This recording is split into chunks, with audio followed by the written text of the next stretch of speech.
Welcome to NovaDigest, where today's complex global events become clear, balanced, and engaging. Subscribe and transform how you understand the world. Today's news is about Australia's political landscape has been jolted by the coalition's vow, led by opposition leader Peter Dutton, to abolish fuel efficiency penalties, branding them an unfair tax. On the surface, this move is framed as a bid to relieve cost pressures on ordinary Australians who drive gasoline-powered vehicles. In reality, the plan shines a light on deeper policy tensions between short-term economic priorities and long-term environmental commitments. The political maneuver also raises questions about the role of industry influence, consumer interests, and the nation's sluggish electric vehicle (EV) adoption rate. The policy context: what are fuel efficiency penalties? Fuel efficiency penalties, sometimes referred to as emissions or efficiency standards, operate by imposing financial charges on manufacturers, and, indirectly, consumers, whose vehicles fail to meet specified emission benchmarks.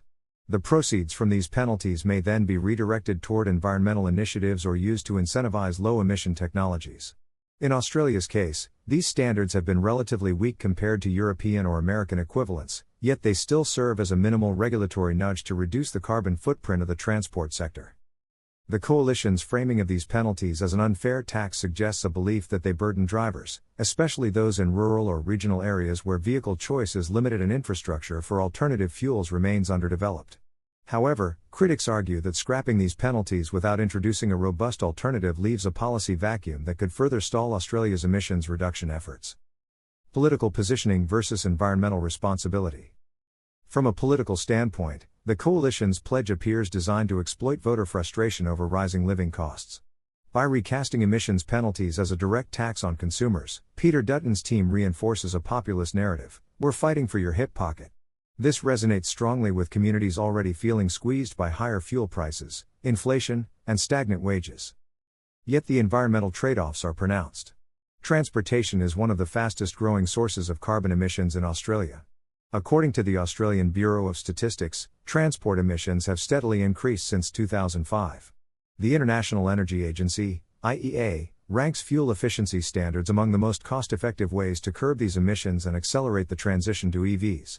By labeling these penalties as unfair, the coalition sidesteps a core policy mechanism for nudging the market toward cleaner vehicles. Environmental groups and many climate-focused economists warn that abolishing these regulations sends mixed signals. On one hand, Australia publicly commits to international climate agreements. On the other, major political figures propose removing key tools designed to meet those commitments. The resulting policy uncertainty can deter global automakers from introducing more EV models into the Australian market, potentially keeping prices high for consumers who do want cleaner cars. Cost of living or cost of delay?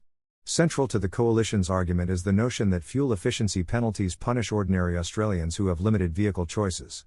In rural areas, consumers often rely on heavier, diesel-powered trucks or four-wheel drives for daily work and travel. Infrastructure for electric vehicles, charging stations, service centers, or even reliable power grids, remains sparse in these regions, reinforcing dependence on traditional fuel. Still, labeling these fees a tax neglects their regulatory intent. Penalties are designed to spur technological innovation and guide automakers toward cleaner engines, not primarily to generate revenue. In the long run, stronger efficiency standards encourage manufacturers to invest in hybrids and EVs that can, over time, become more affordable. According to Bloomberg NEF research, the total cost of owning an EV, including maintenance and fuel savings, can already rival or beat that of a comparable gas-powered car, especially in cities with reliable charging infrastructure. Abolishing such standards effectively delays the development of Australia's EV ecosystem. The country already lags behind its global peers in EV adoption, with sales making up only a small percentage of total new vehicle purchases. Without consistent policy signals, like efficiency standards or purchase incentives, automakers have less motivation to bring a wider range of affordable, lower-emission models to the Australian market. Critics argue that abandoning these measures to address immediate cost of living anxieties merely pushes the larger issue of climate risk onto the next generation. Behind the scenes, lobbying and industry influence.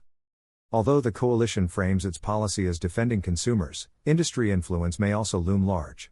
Fossil fuel producers, oil refiners, and segments of the auto industry have historically opposed stringent emissions regulations.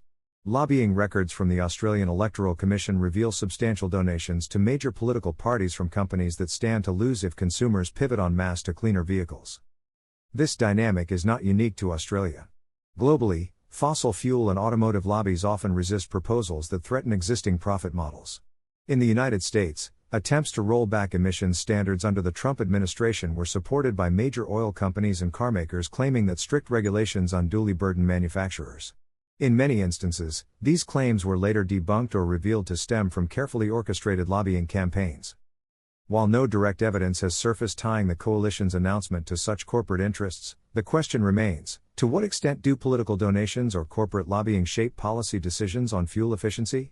Independent observers suggest a deeper look into donor disclosures could clarify whether financial incentives align with the coalition's push to repeal the penalties. Potential consequences of repeal: slow decarbonization. Removing penalties without introducing a strong alternative policy risks undermining emission reduction targets. Given Australia's commitments under the Paris Agreement, any rollback of existing tools could draw international criticism and weaken the country's climate credentials. Investor uncertainty. Auto manufacturers eyeing the Australian market may hesitate to introduce new EV models or expand infrastructure if signals from government actors remain inconsistent. Policy volatility can deter the very investments needed to ensure better consumer choice. Unclear financial offsets.